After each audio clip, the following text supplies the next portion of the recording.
Double Take Debate, guys, welcome back. Today we're going to look at UFC 152, which only finished a number of hours ago, really. An event that I thought let down. I thought this had the makings of a really, really good card. I mean, it could have been worse, by all means. I was a bit let down, to be honest. Jon Jones came out and he impressed again. We'll talk about more of that in a minute. But before we go any further, I just think I should point out that one of our in-house writers, Raf, guessed three of the main four fights correctly. The one he missed was Demetrius Johnson becoming the first flyweight champion, so he missed out on that.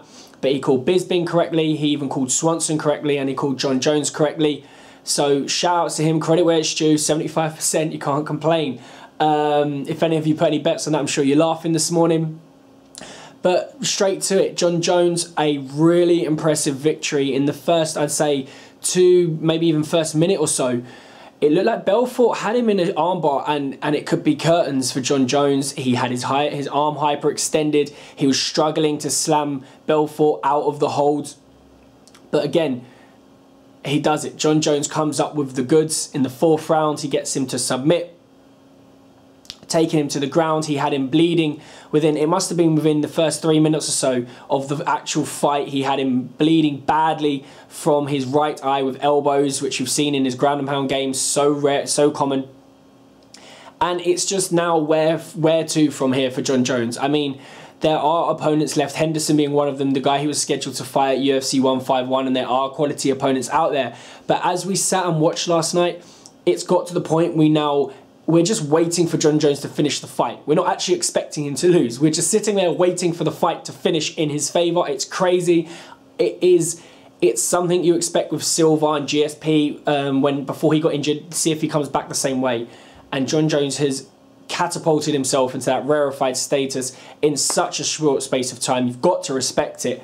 He got booed, which was, I thought, surprising. I thought he got a lot of the blame for 151, which wasn't completely fair. It obviously, some fell on his shoulders, but you've got to give UFC some of the blame as well. It all seems a bit suspicious, so it'll be interesting to see what he does now anyway. A great win for Matt Bisping, who's been looking for title contention, although I did mention if he's going in the middleweight division and he's looking for a title shot with Anderson Silva, it's pretty much null and void. There's no point chasing that title. You just don't stand a chance. But good for him. A very, very good win. Obviously, congratulations to Demetrius Johnson. He showed his quality all night. He won on decision. I thought it was a good fight. Not my favourite, it must be said, but a good fight nonetheless. And just in general, the card for me was a bit of a letdown. I watched most of the preliminaries as well. There were some good fights as usual in the undercard. People trying to show out and people trying to really get their name on the board. But UFC 152. We enjoyed it. Another good event put on by UFC. They've set the standard so high. Maybe our expectations are so high now. But Jon Jones came to show the main draw.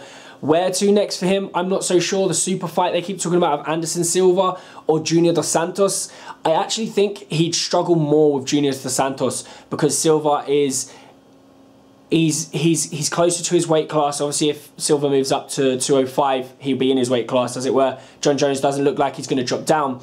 And I know Silva's the better fighter, but Dos Santos is just a different kind of beast that I'm not sure Jon Jones has faced or could face in the light heavyweight division. That kind of just animalistic power with speed and just ferocity. But either way, a super fight looks like it will be on the cards eventually. It seems like a matter of time. With Silva's fight coming up with Bonner at light heavyweight at 205. Maybe that's the warm-up for the fight of Jon Jones. You don't know, because it looks like GSP's backed away from that super fight. So maybe the Silva Jon Jones is what's on the cards.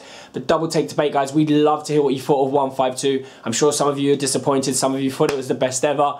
What did you make of Jon Jones? And is he still your fan favourite, or have you got this animosity towards him as well? Stay tuned, subscribe, like the Facebook page. Appreciate the support, guys.